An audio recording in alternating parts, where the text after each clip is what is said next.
Back at it, back again here with another episode of Mountaineer Report on West Virginia Sports Now and available everywhere you get your podcasts. Of course, here also on YouTube and throughout the WVSN network.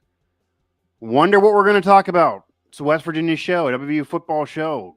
Wonder what we're going to talk about. At least that's the topic today. WVU football once again, because the Mountaineers are still in full swing trying to fix the season. But today included some major news that maybe will concern more of the future of the Mountaineer program than the present. Mike Asti here, going to be joined by Luke Blain in a moment. Again, Mountaineer Report here via West Virginia Sports Now, everywhere you get your podcasts, Apple, Spotify, TuneIn, Google Play, etc. And what I'm alluding to, everybody who follows the Mountaineers, who follows the WVU football program, already knows Nicco Marchiol is going to receive a medical red shirt for this season. He will not return. No surprises there. And really also no surprise that the expectation now is that he will enter the transfer portal and will end his tenure as a Mountaineer and will not be the quarterback for next season. So, Luke, we finally have the news that I think everyone who's been paying attention kind of has expected for a while. And it's not a surprise at all, but what are just your initial thoughts on not only the medical red shirt and no more Nicco this year being official, but also that he's likely going to enter the transfer portal? The expectation right now, I've always heard that, but national outlets are now picking up on that as well. And that it's likely going to be a different starting quarterback to open up next year, whether it's somebody on the current roster, Khalil Wilkins, Scotty Fox, who knows, or they bring in another veteran like Jalen Henderson to compete with them, probably another competition. But just your thoughts on the end of the Nicco Marchiol era for the Mountaineers. Yeah, well, he actually kind of stole my thunder today because I was fully prepared. I was thinking about this a lot, and I was fully prepared to say that this is what he should do, Right. is take this medical red shirt and then find someplace else to play next season. My main concern is because, one, for his health, obviously, if if it gets to that point where he needs the medical red shirt, he doesn't need to stick around in an offensive system where he's just going to run more and take more hits, especially behind an O-line that has failed to protect him all season. And so moving forward in that, I was thinking about that too, of just this system in general does not favor him. Take this season, figure it out the rest, and, try to go someplace else that with the system that better suits his skill set. And, his skill set, I think, is a pocket passer. WVU made a comeback in the backyard brawl by sitting back and letting him be a pocket passer. The best plays from the Ohio game, I know a lot of Mountaineer fans have tried to block that from their memory, but they were from him as a pocket passer. This system just hasn't worked for him, and it's hardly working for the Mountaineer offense, but they might have found a spark this past Saturday. Could be. I don't know. Well, I'm sure we'll get into that later, but I think this is the right decision for Nicco Marchiol in his career. And, don't stick around in this situation where your skill set isn't being favored and it's not working. It's not working for the offense, it's not working for him. Yeah. So I'm just thinking that like it's time. And I think that's probably disappointing for Mountaineer fans too, is because Nicco, there was a lot of hype around him coming out of high school. Everybody Yeah. saw that.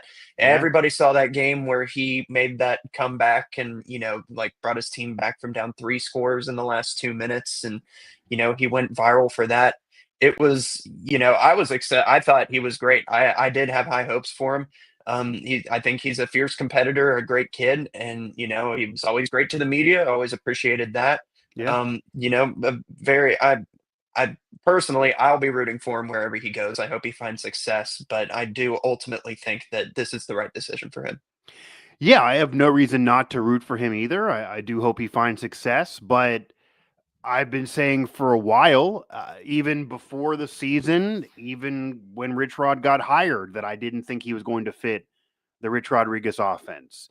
And at the same time, I saw the quarterbacks in the spring, saw fall camp, saw the shortcomings of Jalen Henderson, who still looks rusty now and can't really throw with efficiency, knew that Khalil Wilkins was loved by the previous staff, but they also barely used him. And he's very, very young and inexperienced. And maybe it's his time now, but he's still inexperienced. We've seen a little bit of him now, but at that time, nothing. Same with Scotty Fox, young and experienced. What can you do? Pressure to win right away under Rich Rod. At the same time, despite thinking that Nicco Marchiol didn't fit Rich Rodriguez's offense and that he wasn't fast enough and it just wasn't a natural fit, that he was the best quarterback on the roster to open up the year as the starter. But that's also why I thought there was a ceiling on the season. And I still kind of feel that, say, Jaheim White, Jaden Bray, and everybody else was healthy all year, that this team maybe could be a bowl team. But with them not, they're likely not going to be a bowl team. And even with everybody healthy, and Nicco Marchiol as your quarterback in this offense, there just was a ceiling on it. So Nicco is a great kid. Covered him for years. No personal animosity there, but just didn't believe he fit.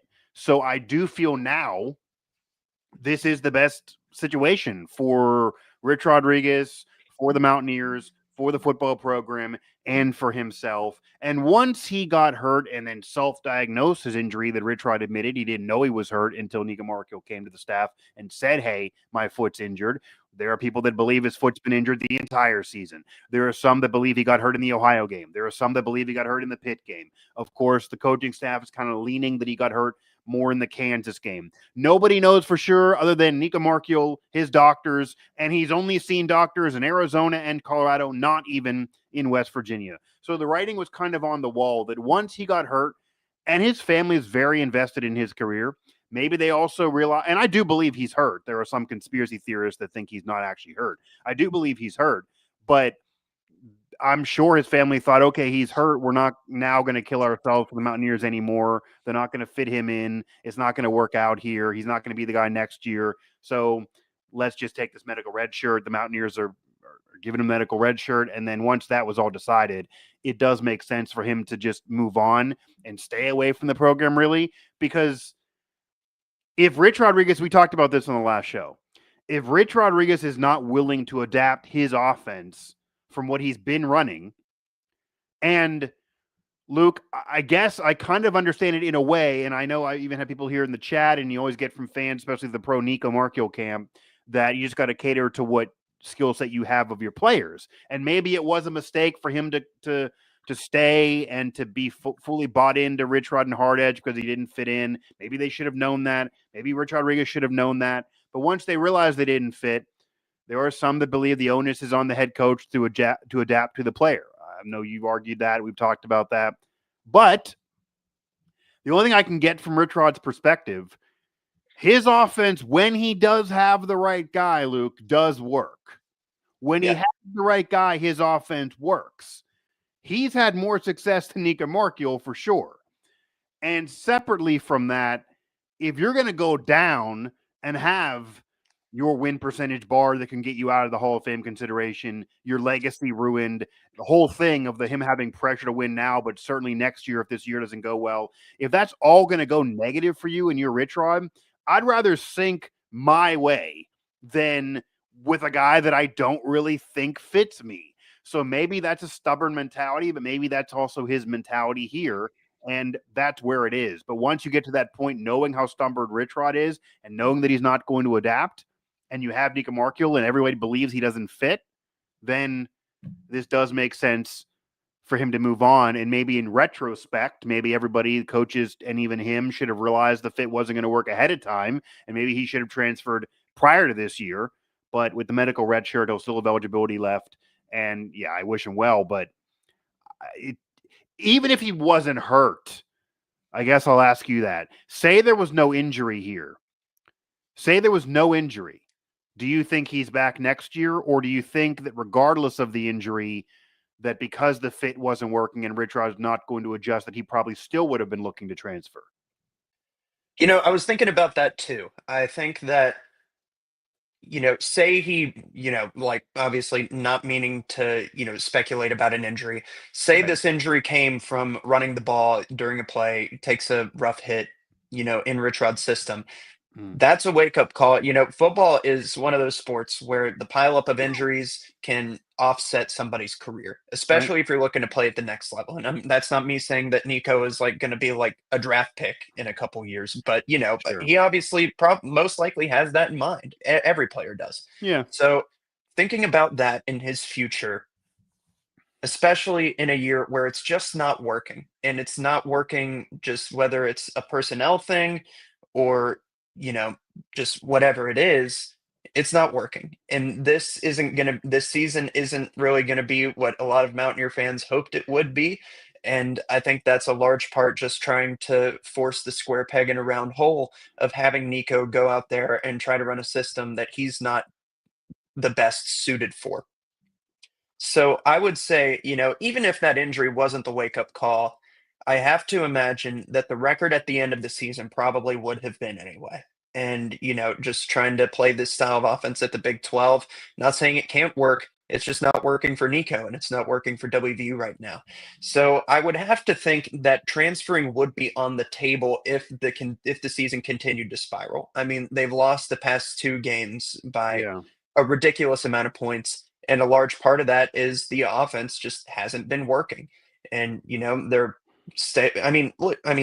passing attempts in the last game against Utah, there were 13 passing attempts. In Yeah. a Like game where three WVU was completions. behind, Yeah. it was in a game where WVU was behind by 3 scores like early, Yeah. and they ran the ball 48 times. It's just like that's not sustainable. It's not. And I just don't I think this is a smart decision for Nico. And I think one way or the other, you have to think that he probably would have come to this decision that this is the best option for his career path.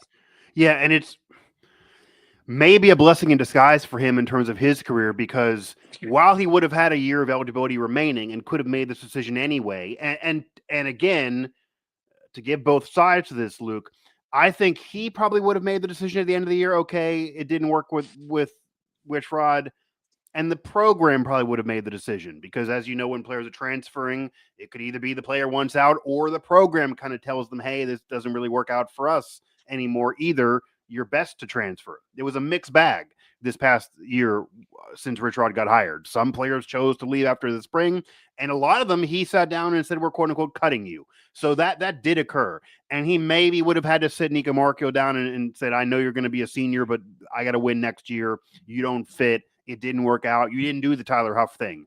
Rhett Rodriguez and Rich Rodriguez spent the entire offseason saying Tyler Huff, the same build, the same athletic ability, also not fast, and he ran for 1,300 yards and won a conference title. Yet, that's not in the Big 12. Maybe it can work in Group of Five, but not in the Big 12. But it's just not working with Nico. And I think he would have realized it. So would the program. And he would have had one more year left to figure something out as a senior. Now, with this medical red shirt, he'll have 2 years of eligibility. This year will basically be a wash for him. And he can go somewhere else and have multiple years to figure things out, maybe entrench himself there. Or, hey, if that doesn't work, try even a third program. That gives him a little bit of a cushion that he wouldn't have had if he played out this year. They had a 4-win year. His stats were bad. His film was bad, and it just didn't work out. And then the program, even if he wanted to come back because he had 1 year left, the program said, "No, I don't think so." That then would have really screwed him over. So at least now, maybe it's a blessing in disguise in a way. Luke Blain, Mike Asti here, Mountaineer Report, as we were talking the end of the Nicco Marchiol tenure at West Virginia. Now, this is a polarizing question because Nicco Marchiol's tenure was incredibly polarizing. How are you going to remember the Nicco Marchiol tenure? And you already touched on that he was a 4-star recruit. He was a hyped up recruit. He had more hype around him than most quarterbacks that have been at West Virginia in recent memory. He was supposed to be the Neil Brown guy that would save the Neil Brown tenure. He never really got in enough under Neil Brown, obviously kept being the backup. He only would play when Garrett Green was injured. He does have the big wins. He was the guy that played most of the 2023 Backyard Brawl victory after they lost the year before. Obviously, this year he started, left the game. They were losing, blew the lead, and then he was the guy that led the comeback win over Pitt. So he has basically 2 brawl wins for all intents and purposes. He played lights out at Arizona in front of his friends and family. That was a game that lived up to the hype of the 4-star recruit and Nicco Marchiol. But outside of that, he had other wins, but they were mostly led by the defense or the running game. He didn't play well in most of those other games when he was out there. He kind of was a game manager at times, but never was near the recruit he was supposed to be. He never really even got the team to be fully Nicco Marchiol's team until this year under Rich Rodriguez, and he fit the Rich Rod offense worse than he fit under Neil Brown, really, in terms of what the coaching staff wanted to do. And now he leaves with this medical red shirt. He's going to end his career elsewhere. It's a polarizing tenure, to say the least, but it lasted several years. He was there a very long time. How are you going to remember Nicco Marchiol as a Mountaineer? It's as a glass half full guy, I feel like you have to remember him for the 2 backyard brawl wins, Yeah. And I think especially in the final one where he really put the team on his back in a game where they subbed him out and never should have. And he still came in and put together 2 scoring drives, 1 in overtime to give WVU the win. I mean, that was just 3 scoring drives, really, because of overtime, and then there was the field goal drive, and then the touchdown drive at the end of regulation.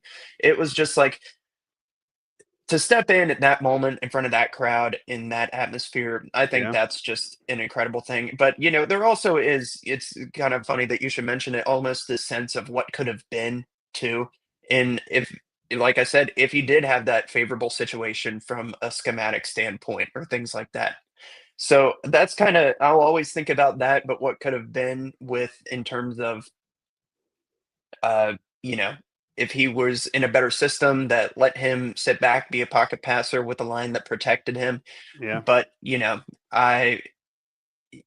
can't just push those 2 brawl wins to the side for how much that meant to the fan base and the people of West Virginia. I definitely think it shouldn't be 100%. Fans should not look at what Nico's doing as a certain basketball player from the 2024-25 season So I don't think that it should be looked like that at all for a few different reasons. Like, one, this football team's future is not as solid as it seemed to be with the basketball team last year.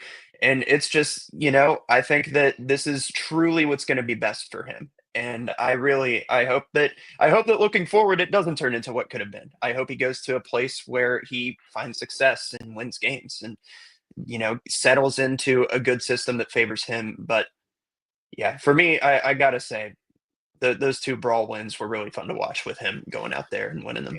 It's hard not to go to the brawl wins for sure. Is. I would imagine that's what he's going to remember his Mountaineer tenure for. I imagine that is what most of the coaches are going to try to fondly remember him for, the brawl wins, even him crying on the field and smiling with Rhett Rodriguez hugging him and then Rich Rod calling him a winner.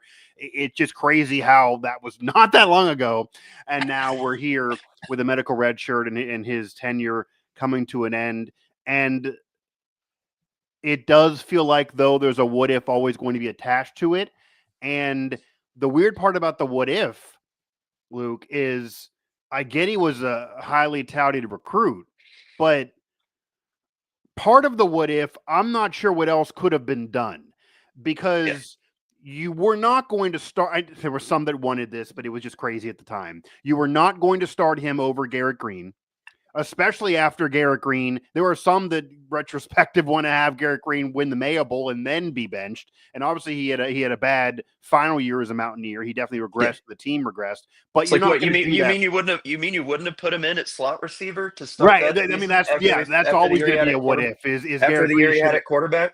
Right. Garrett Green should have after the year he had a quarterback, should have then been a slot receiver, and Nicco should have been the quarterback. That'll always be a crazy opinion out there. That's ridiculous. But the 2023 year, which have been the first real year that Nicco was even rumored in a competition, even though it really wasn't legit, you obviously weren't going to start him then, because at that point, Garrett Green had bought his time. He was the guy that quote unquote deserved it. He was under Jarrett Dagey and he was under JT Daniels, and he had to keep on waiting for all of those guys to usher out the door and learn from them. And then he finally got his time and he had his flashing moment. So Nicco Marchiol 2023 brawl win that gave you a flash that something could exist. That's kind of the equivalent of Garrett Green's 2022 Oklahoma win. He beat Oklahoma. He's the only West Virginia quarterback to beat Oklahoma when they were in the Big 12, as insane as that sounds. So he got that monkey off their back. And then people believed in him after that. And then, of course, 23 was that year where they won 9, won the Mayo Bowl. He was very clean, was a mobile dual threat. The real what if is if Garrett Green could ever played for Rich Rod, because they might have really fit together. But then the next year in 24, Garrett Green's last year, he started making mistakes. He wasn't nearly the quarterback that he was the year earlier, and the team didn't do as well. However, again, you're not going to go from the Mayo Bowl win and the 9-win season and how Garrett Green played that year, and then all of a sudden flip him to a receiver in his last year of eligibility and give it to an inexperienced quarterback that hadn't proven it yet, and Nicco Marchiol, despite being a high school top recruit. That was never going to happen. There's no coach who would have done it. Neil Brown, Rich Rod, Nick Saban, nobody would have done that.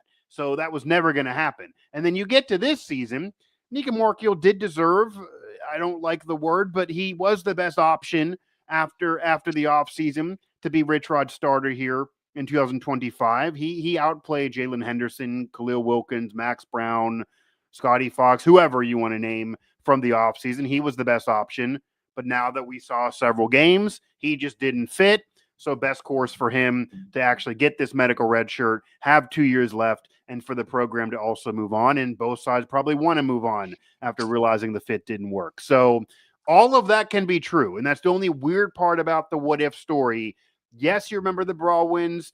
I'm also going to remember that he was mostly a game manager and kind of underwhelmed from what fans thought maybe he would be. I think the win total is elevated more than actually his level of play. He didn't play well in the 23 Brawl despite winning. Didn't play well against Cincinnati despite winning last year in 24. He had his moments that were bad, even if the team would win, but he did pick up the 2 major Brawl wins. We'll go down in history for those, and didn't fit with Rich Rod, and that's kind of my Nicco Marchiol story there. Again, Luke Blain, Mike Asti here, Mountaineer Report, everywhere you get your podcasts, and made possible by West Virginia Sports Now. It'll also be very interesting where Nicco Marchiol ends up. I would imagine we're talking about a non-Power 4 school if he's going to walk in and be the starter. If he is a Power 4 school, I don't know where that would be, and it probably would have to be a unique fit that certainly is away from the offenses he's been in. Do you agree with that sentiment that he's probably best to transfer down to save his career in college? Oh, man, you'd have to think that he would probably have to move down to a G5 school and then kind of play his way back into, somebody that P4 teams would want to look at, just because the sample size of his play just hasn't been that strong. I guess he could do 1 year doing that, and then he could have one more year at a P4. He could transfer twice, and which, right. Love it or hate it, that's the landscape of college athletics nowadays.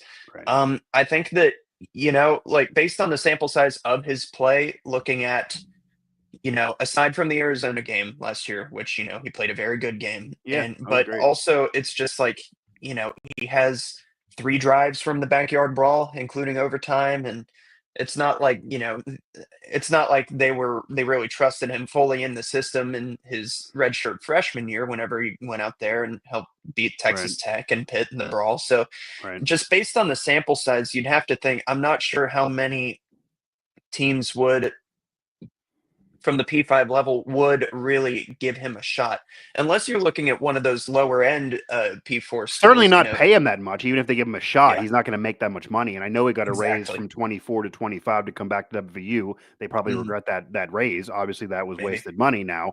But who's going to pay him what he's getting or even more? So he's going to take a pay cut even if he stays in the P4, I'd imagine. Yeah.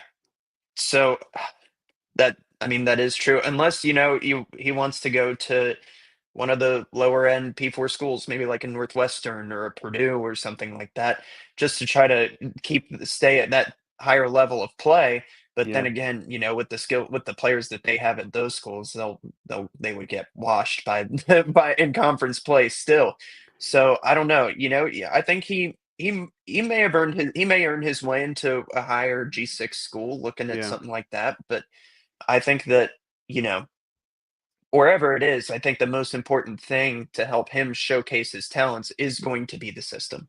And, I can't go through and name you every other school's offensive style or anything Right, like right, that, but right, I'm yeah. sure that I'm sure that after this season, you'd have to imagine that there will be a fair emphasis on that whenever he's making his decision in the I recruiting I process. would imagine, and I would hope for him, and if Yeah. his family is listening, I would advise them that more so than even the money, and everyone needs to get their money. I'm not going in anybody's wallet, but even more so than the money, this next move for Nicco Marchiol needs to be about finding the right system.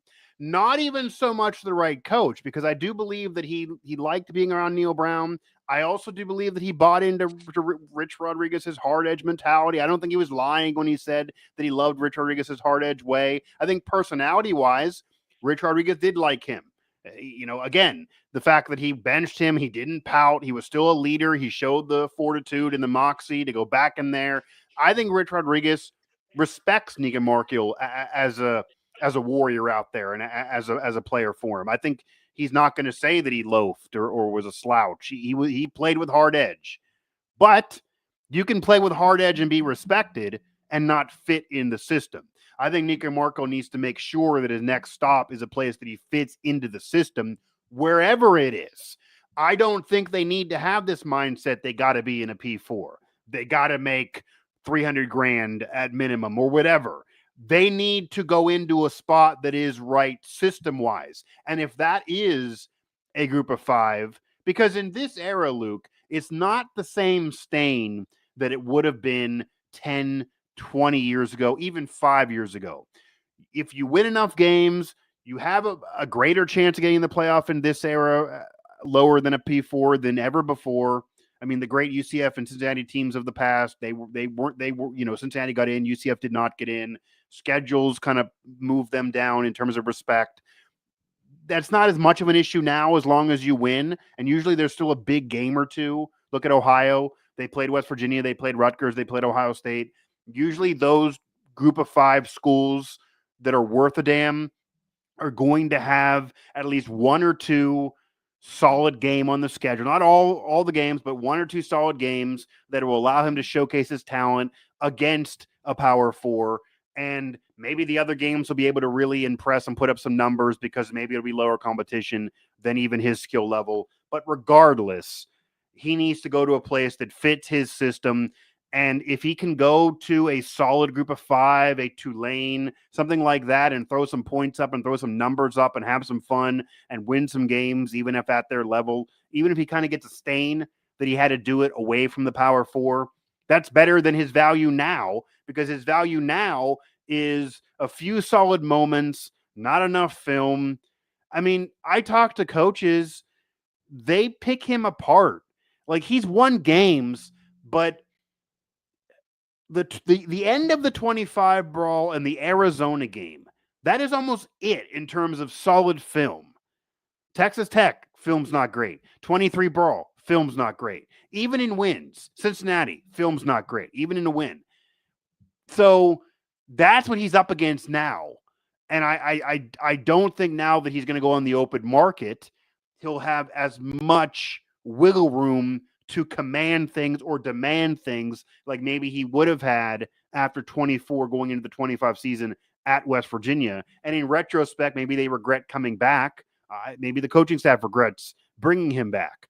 But now that you're here, it needs to be about the system. It needs to be about the right fit. And maybe he's better off. And even if it means going to a group of 5, maybe he's better off there. Just get you in the right spot. And if you want to transfer again, fine. But if you don't, you want to be somewhere for 2 years, then make sure the system is right. And that is the hope for Nicco Marchiol, that he's in a spot where the system's right. But if nothing else, Mountaineer fans will always remember the 23 brawl and the 25 brawl. And there are a lot of great Mountaineer quarterbacks that had better tenures that, well, because they didn't play Pitt for so long or just whatever the reason, they don't have those major backyard brawl moments for fans to remember. I mean, the image that I threw up there, Luke, I don't know if you saw it because it was before you certainly were with the outlet, but the image I threw up there on the update story that he's going to go in the portal, that's an iconic image. That's from the 23 brawl. That's wearing one of the Country Roads uniforms. That's him screaming after a big play in which he ran on the ground, because that game, not much happened at all through the air, and a little bit on the ground was enough based on what they did defensively. And that's an iconic image. He can put that on his wall someday in his house. So there were moments there, and he even has maybe, a couple signature moments that most backups don't ever get. A career backup getting 2 signature big moments, 3 big wins, maybe. That's something. And he had this, at least he gave it a shot with Rich Rod. Respect for that, for him being so loyal, but it just did not work. So I do think the legacy is going to be polarizing, but at least there's the great moments for fans to always remember, certainly from those brawl games. And it's a what if story, but I don't know how else it could have been different. I don't know what other decision Neil Brown could have made to be fair to him. You're certainly not benching Eric Green after a 9-win year. You're not making him play wide receiver his last year in college. You're not starting anybody else but Nicco going into 25, but the fit didn't work. Maybe he shouldn't have been there. So this is where we are. Again, Luke Blain, Mike Asti here, Mountaineer Report, West Virginia Sports Now. So where I do want to go, kind of, I guess, putting a pin until we get more Nicco Marchiol news, but more will come out. We will find out eventually where he'll go. But right now, there's not a window open, so he's just going to kind of sit tight, likely in Arizona with his family, where he'll remain the rest of the year. Maybe he'll watch the games, and he can watch somebody else on the field. So we don't have an official announcement right now about the BYU game in terms of who's going to be the quarterback. I have leaned and expect it to be Khalil Wilkins. It could be Jalen Henderson, and I've seen the argument for Henderson again, and it's a good one, because if you're going to go to Khalil on the road in a time zone shift against a good team, that's a hard debut. I get it. Maybe you stick with Jalen Henderson because it's a hard debut. I believe they're leaning Khalil Wilkins because Rich Rod wants a spark and hasn't seen it from Jalen Henderson. That's my belief right now. Who knows for Wednesday before the game? But I'm going to ask you, what would you do for the BYU game if you get a green light from Henderson health-wise and you just are simply deciding who to start? And then where do you think the future of the Mountaineer quarterback position goes just the rest of this year? We'll get to next year in a moment. Yeah, well, I'm with you. I think I would absolutely take Wilkins. I think that, you know, thinking about it too, we're talking about with the Henderson argument. This is also Rich Rod, the guy who put Scotty Fox in to start the second half of the backyard brawl, and after when WVU was in like a neck and neck game after one half.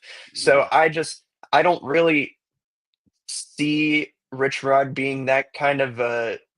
It almost feels a little bit too timid for him to say like, oh, I don't want the spark guy in there because, he's a freshman and inexperienced. I Yeah. think he's absolute. I would make that the pick for the starting quarterback on What do you have to lose at this Saturday. point? Why not? Exactly. Like No, at this point, exactly. It's not like this game is going to make or break your season. I don't think. you I wouldn't mean, think. and shoot, like throw him into the fire in his first game, like let him go. BYU is a great fan base. Yeah. They're having a good year this season. They're back in the top 25.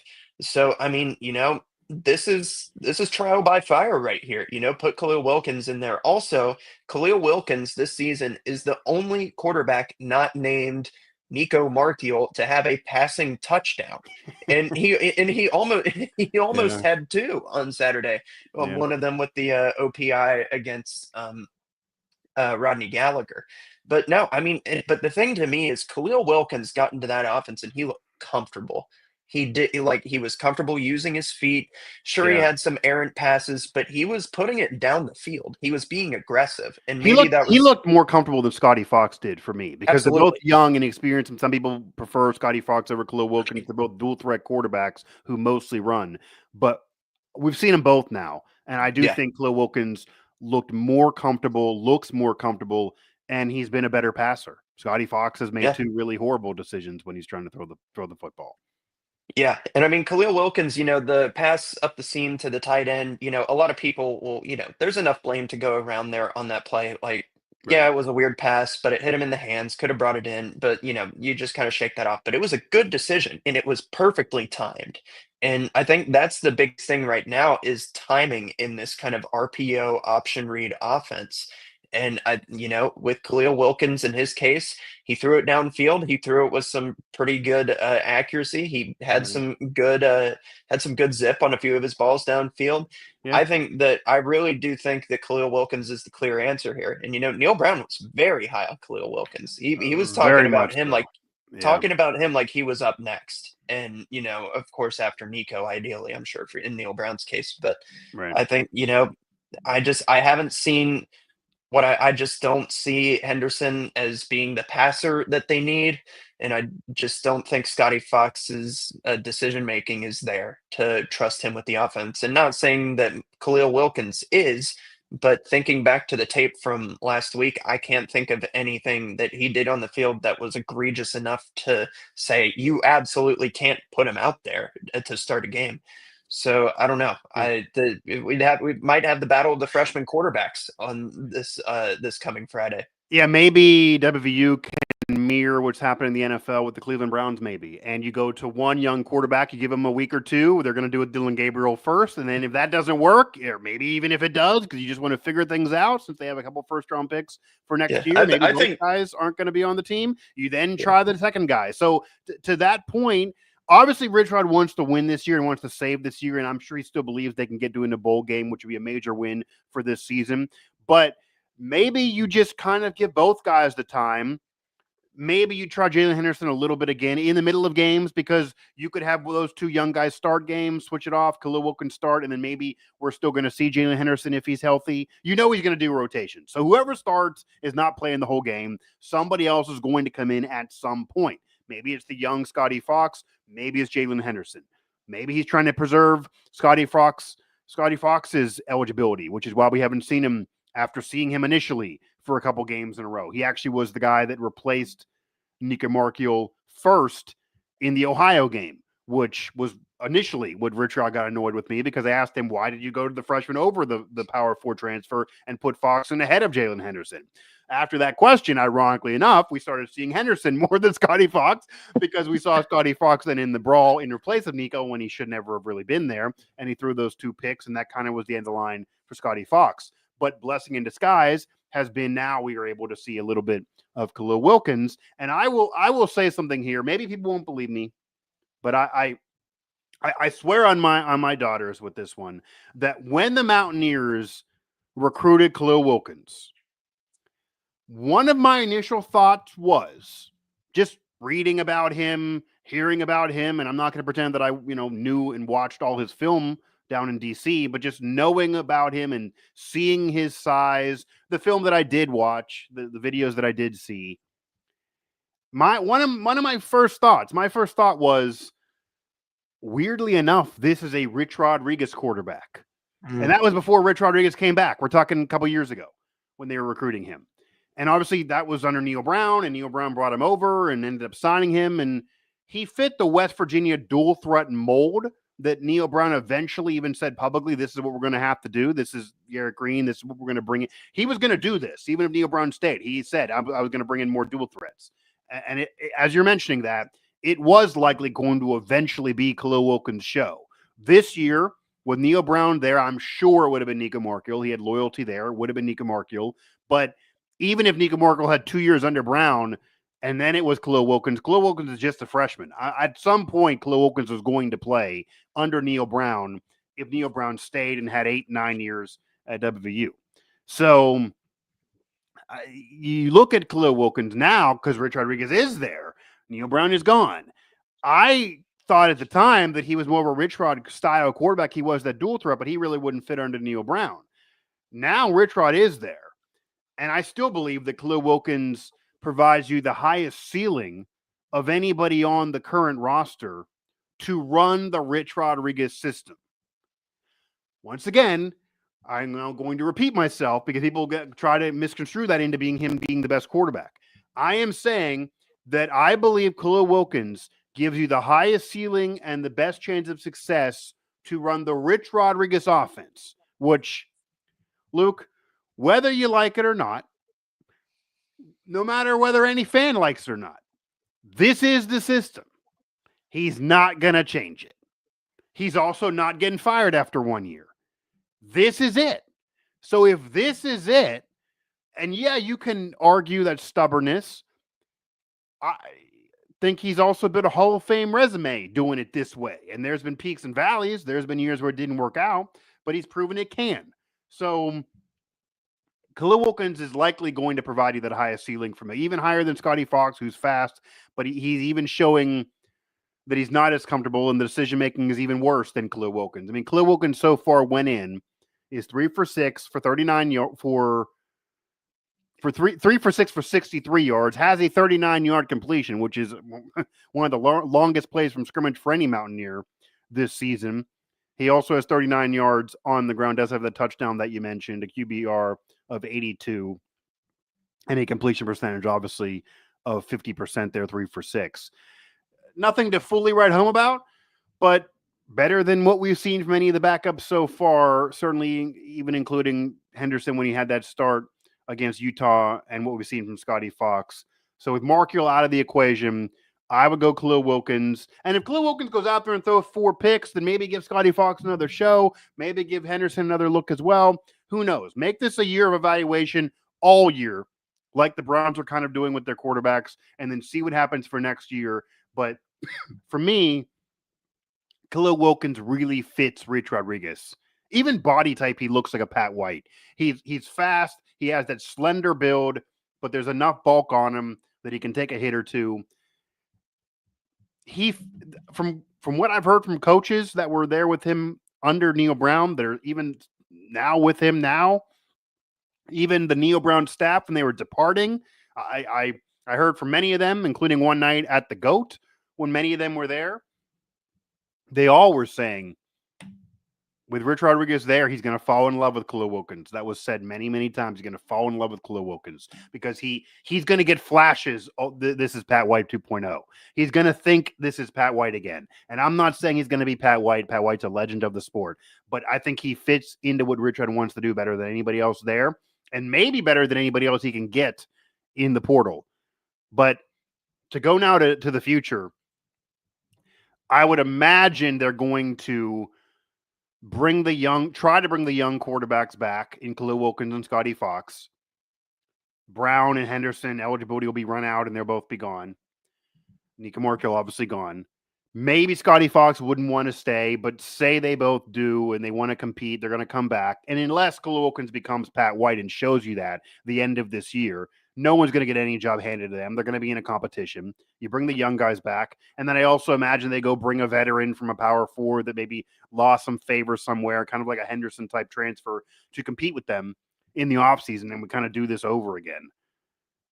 Is that where you see it? And what, or would you rather just give it to Khalil Wilkins? Like, how do you think this goes next year, quarterback wise?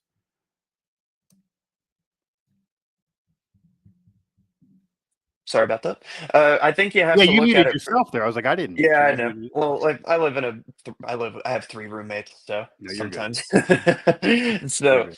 I think you have to look at it from the perspective of what does Khalil Wilkins show you the rest of the year. Yeah. I think that's the key point in all this. If he goes out there and he, God forbid, plays really well, wins a couple games in there, makes the offense seem like it has like some sense of rhythm. I Yeah. think you absolutely try to keep him around, develop that. I think he is too much of a Rich Rod type player to even think about moving on from him if you see enough flashes and enough positive play from him Yeah. to try to roll the dice on a transfer or put Scotty Fox back there and try to develop his decision making. I think that, Khalil Wilkins might be the guy. I mean, like, and I'm not saying that he definitely is. I'm saying might. Yeah. But, Yeah. I think you put it beautifully where you said, he is the best suited player on this roster to run the Rich Rod offense.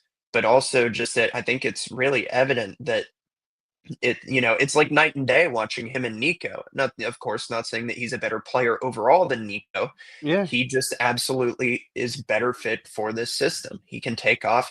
I'm sure he'll break some big runs with his legs before the year's over, and I'm sure he'll keep looking to sling it downfield. Yeah. So, assuming he is the starter this Friday, I'm very, very interested to sit down and watch that and see where he can take this offense. And if he's not the starter this Friday because they're going into a tough road environment, because they're in a must-win situation, because they're facing a top 25 team, I can kind of get that thinking if Henderson gets the green light. If Khalil Wilkins is not the starter, fine. He'll eventually play in the game. He's definitely going to get into the game. Certainly if they're down big, he's going to eventually go to the other QBs. And I am almost certain he will start a game before this year's over. So even if Henderson starts at BYU, which again I'm expecting Khalil Wilkins to get the nod, but if I'm wrong, I'm wrong. I'm not afraid to be wrong. That was funny too when the Nicco news initially hit, and I've been saying I expected him to transfer if that happened. I put it out there again, and then somebody gave me my first reply was, "Well, are you prepared to be wrong if this doesn't?" It's like, sure. Like, yes, I am. I am pretty confident in my thoughts here, but if he would return next year, then I would be wrong. Yes, I would be. The world keeps on spinning. If I'm right a lot, but I'm not always right. Nobody's always right. I'm okay with being wrong every now and then. I'm prepared to be wrong sometimes. Sure. Yeah. I could be wrong about Khalil Wilkins. He could go out there and suck the rest of the year, and then Rich Rod could cut him. Who the hell knows? I'm just at some point he's going to start. I'm confident he's going to start at some point. I'd like it to be now, but if not now, he's going to get in, and you're going to see something. And what you're going to see likely from him is, as you mentioned, he's going to break a few runs. I think what he provides that Nicco Marchiol did not. He can make something out of nothing. If you look at videos from even the Pat White tenure, or Robinson in Michigan, or even Tyler Huff last year at Jacksonville State, a lot of what benefits the Rich Rod offense and the quarterbacks that really excel in it, certainly Pat White did this again, is if the play breaks down, they can make something happen out of nothing. Or if you see that Pat White had some of these runs, if you watch Monday Night Football actually, and you saw the touchdown run from Justin Fields. So they got blown out, but the Justin Fields touchdown run, and even the broadcasters were surprised because it was a quarterback keeper. He decided to keep it. It looked like it was a design play for him, but he was initially going to the other. He was initially going to the other. I believe he was initially going right. He was initially going to the other side, and the play started breaking down. And immediately on the broadcast, Louis Riddick said, "I was ready to criticize this because he was going, it seemingly at the tacklers. The play was breaking down. Nothing was going to happen here, and that was a fourth down play, if I'm remembering it correctly." And then Yeah, all it of a was. sudden, he got himself out of what it looked like he was running into a brick wall when he realized this is not going to work. And that might have been where the play was designed. And it's like a video game. He spun out, went backwards, which football 101, don't do that basically on a fourth down play. But he went backwards a couple yards, managed to get himself free, and then kind of curled around and then just outran everybody in open space and got in the end zone for a 40-yard touchdown run. A play was dead, and then he made it a touchdown.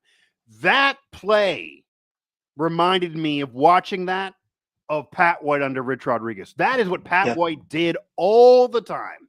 A play looked dead, and then fans would go crazy because it looked like he was running backwards, and all of a sudden backwards turns into 45 yards in front and a score. That is something that Nicco Marchiol could not do. Could not do it. He's not fast enough. He looked like he had ankle weights out. Maybe his foot was hurt, but he couldn't do it. He didn't show us he could do it. Khalil Wilkins can do that. He can do that. We've already seen flashes of doing that a little bit. So that is what maybe you're going to eventually see, where he'll make something happen out of nothing. He'll draw it up. He'll run the opposite way. You'll freak out. He's running backwards. Then all of a sudden he'll burn the other way. And he can throw it a little bit too. And the decision-making has been better than Scotty Fox. So that leans me Khalil Wilkins. We'll see what he produces the rest of the year. But hypothetically, say he performs the rest of the year and he plays well, and he's a guy you want to bring back, but he doesn't have like a Pat White 2005, so you're not locked into him. You want to do competition still. Do you bring in a veteran from the portal, kind of like a Henderson, to compete? Or do you have a competition between him and Scotty Fox, develop them? What do you then want to see happen if you like Wilkins, but you're not handing him the job in the offseason? Yeah, I don't think there's anything wrong with bringing in another transfer quarterback. I mean, I think either quarterback, especially in WVU's situation right now, the more quarterbacks, the better, Yeah. because you have more guys you can just kind of turn the keys over if something's going wrong. I mean, Rich Rod was doing that when WVU was winning, has been both winning and losing. So I think, you Yeah. have to think of those instances too. But also, I think about it, Max Brown is a junior this year. So I Okay, think you he could would. bring him back. Yeah, yeah. You could bring him back. I think he's, talented enough with his legs and his arm. Obviously, the tape from Charlotte is, Yes, I but mean, yeah, yeah, yeah, yeah, but I think he's definitely the type of player who could, if given the pieces around him, maybe work out better in this Rich Rod system, more of a running quarterback there. But I'm not against the idea of bringing in some transfer quarterbacks. I think what, especially with how much of a mindset coach Rich Rod is. I yeah. think, you kind of have to think about the players who have committed and have stuck around for a long time watching WVU even through this slump, right? I think you have to, those are going to be the players who see something in the system and see something about Rich Rod that they like. And I'm not sure you get that to its fullest extent whenever you bring in a guy who just wrapped up a season at a different school, if that makes sense. I hope I'm Yeah. making sense with what I'm saying. But I think, he's he's given two freshmen consistent minutes at quarterback this season. He's, who would say that Yeah.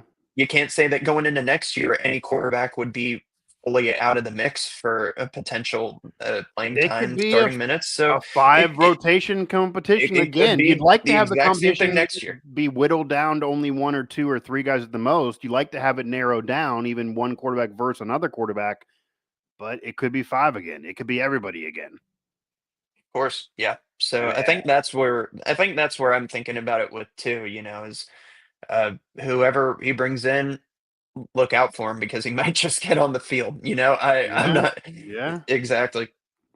yeah. If healthy and they're doing a competition, everybody might play. Uh, it might happen. And Rich Rod's kind of sold on it being a thing he can do in college football. We have seen it sometimes succeed in years past, even though not this year, certainly under Rich Rodriguez. So Luke Blain again, Mike Asti here, Mountaineer Report, West Virginia Sports Now. That is more about the future of this program. And we're going to see a lot more of maybe what the future could be the rest of this year, regardless of the win-loss record.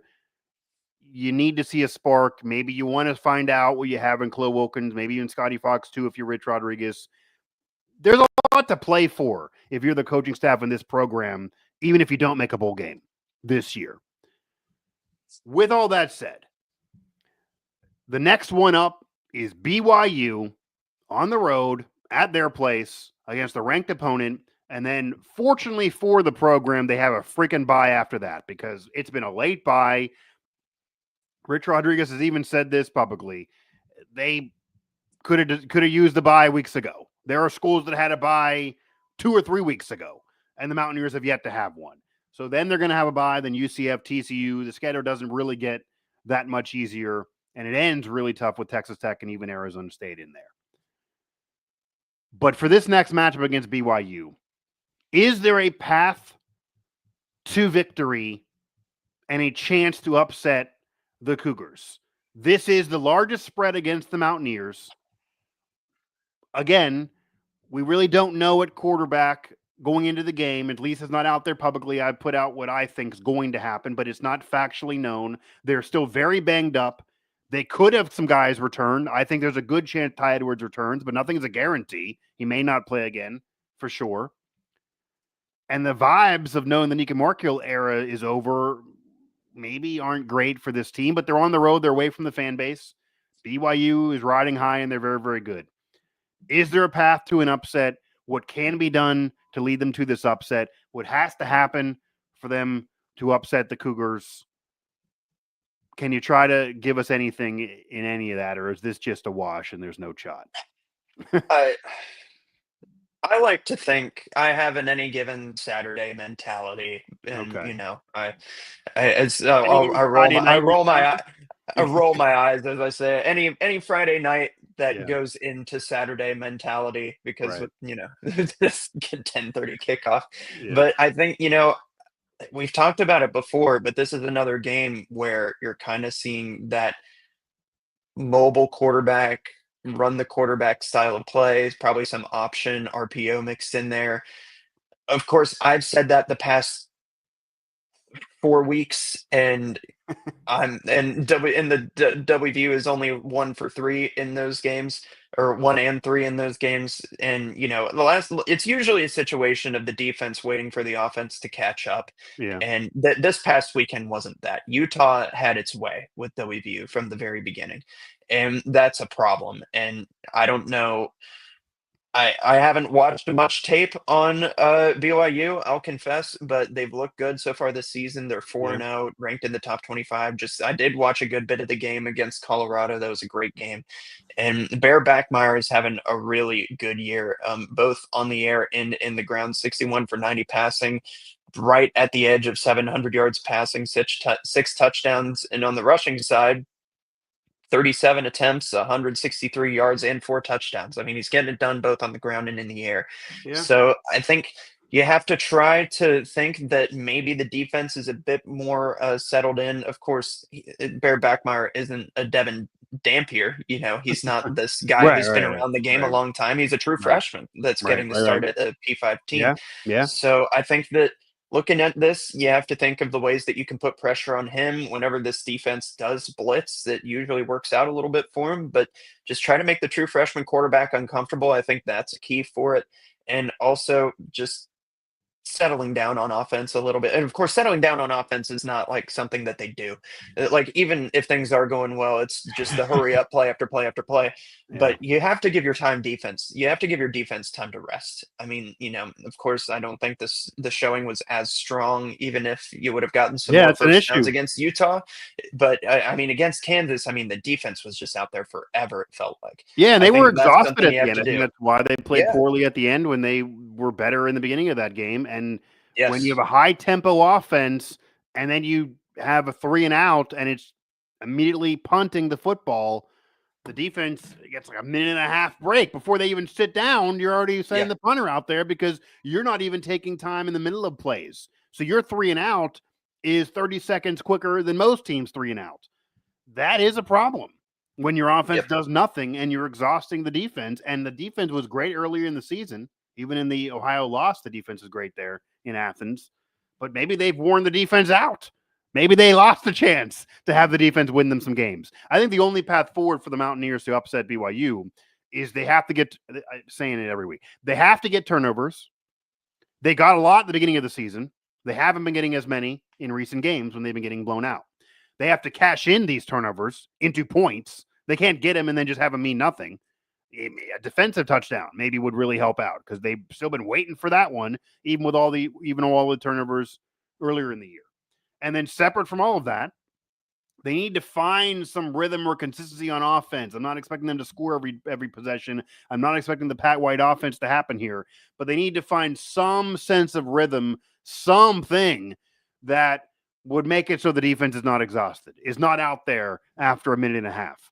And they can go fire to fire with a good team that can score like BYU. And the only saving grace maybe for the Mountaineers in terms of the film they've been watching and even fans who checked out their last game for the Cougars against Colorado, not expected to be a great team. They did give them some problems. They competed in that game. They had moments in that game. They might be sitting there thinking they should have won that game.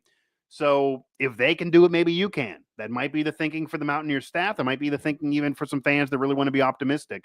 But they got to get turnovers, and we got to see something from whoever's the quarterback that sparks the offense, provides momentum, provides consistency, and provides some rhythm out there. And I do think Khalil Wilkins gives you a better opportunity to get that done than Jalen Henderson, than Scotty Fox, than anybody you could throw out there. And even if Nicco Marchiol was healthy, I would maybe feel the same way. Because if you're going to run this offense, then there's a higher ceiling with Khalil Wilkins than even Nicco Marchiol there. With that said, though, even the Utah radio stations I've been appearing on, I do think BYU is going to win this game. I do think they're going to win this game handily. It's very hard for me to predict anything else from what I've seen recently from the Mountaineers. Even if Ty Edwards comes back, even if Khalil Wilkins starts and plays well, I would imagine BYU still wins this game.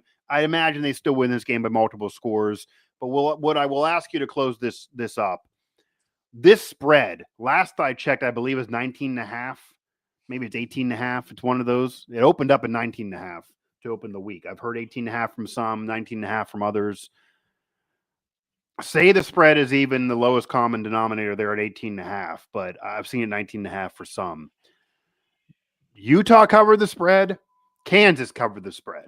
And even their media thought those spreads were out of whack and they wouldn't cover those spreads, but West Virginia was so bad, they covered those spreads. Does BYU cover this spread? Yeah. I can't. I don't know. I'm kind of with you where they kind of go in there and win handily. I just don't think that I can't, a guy can dream about Khalil Wilkins going in there and just flipping the script for the entire WVU offense, but Right. I just can't. You could put Tom Brady back there, and I don't. Well, Tom Brady's not fit for Rich Rod's system, so That's true. Yeah, that's definitely very not. true. And he's not in a. I don't know if he would change it for Tom Brady, Right. but I think that I just can't think about trying to. You don't It's have not that I visions. don't. I It's know not. you were It's not young, that I don't but want you to be don't. nice. You What is don't it? think this could be 2005 Pat White? It was around week 4 or 5. It was the same thing. He was the backup. He didn't start. He was the young recruit. No one thought anything of him. Nick Saban wanted him to make him a defensive back. At the time, nobody knew who Pat White was. And then all of a sudden, and that was to save them in the Louisville game, Pat White starts doing the Justin Fields runs on Monday Night Football. And I'm going to lose plays. No, I'm going to burn you. And I'm going to run 100-plus yards and lead West Virginia to a victory. And then all the bowl wins, become a legend and arguably one of the most electrifying quarterbacks in college football history. You're not predicting that to be the moment for Khalil Wilkins, that BYU 2025 is going to be his Pat White 2005 Louisville game moment? It would be like the coolest thing ever, but I'm not Yeah. gonna sit here That and would be say, wacky. That would yeah, be it's gonna some happen. poetic thing that the man up Yeah. above, I think, would be shining down You on West imagine Virginia. yeah. That would be Yeah. wild. That would be It would be wild. That would Maybe be it really, will really happen. wild. That would be really, really, really wild. And hey, that would be fun as hell to cover. And if you get that, and then you get the rest of the year to be the same thing 2005 was for Pat White, then maybe you don't do a competition next year. But aside from that, even if Khalil Wilkins plays well, you're likely competing and you're likely bringing in a veteran and you're likely going to have other young quarterbacks there and you're likely going to have a competition again throughout the offseason. But I do believe Khalil Wilkins give you that highest ceiling to run the Rich Rodriguez offense, which, guys, breaking news here, that's the offense we're running. That's the offense West Virginia's running. That's the offense they're going to run. And it is the spread offense. It is Rich Rodriguez's offense. It's not exactly the same spread of 20 years ago, but it's still his offense. He's not going to adjust it. I don't think he would put Tom Brady on his team. They do not fit together. Tom Brady and Nicco Marchiol maybe could work together, but I just do not believe that Rich Rodriguez is going to adjust this offense for anybody. He needs to have the right quarterback that fits him, not the other way around. Pat White fit him perfectly. We will see if Khalil Wilkins fits Rich Rodriguez perfectly or whoever becomes that guy. And when he finds that guy, I do believe that whenever Rich Rodriguez finds that guy, whether it's Khalil Wilkins or whoever it is, regardless of everything else that people talk about in terms of money, resources, injuries, running back, defense, coaches, all of that, and they're all topics for another day. But regardless of any of that, I do believe that once he finds his quarterback, then they'll be able to win. I think he will overcome any other adversity you throw at him if he has his QB. I don't think he has that guy right now. We haven't found it. We haven't found it yet. We haven't seen it yet. It's not been out there yet. Unless it has been with Khalil Wilkins. That's really the only chance this year. But I don't believe that guy's been out there yet. We'll see if that guy ends up becoming Khalil Wilkins, and we'll see what the future holds.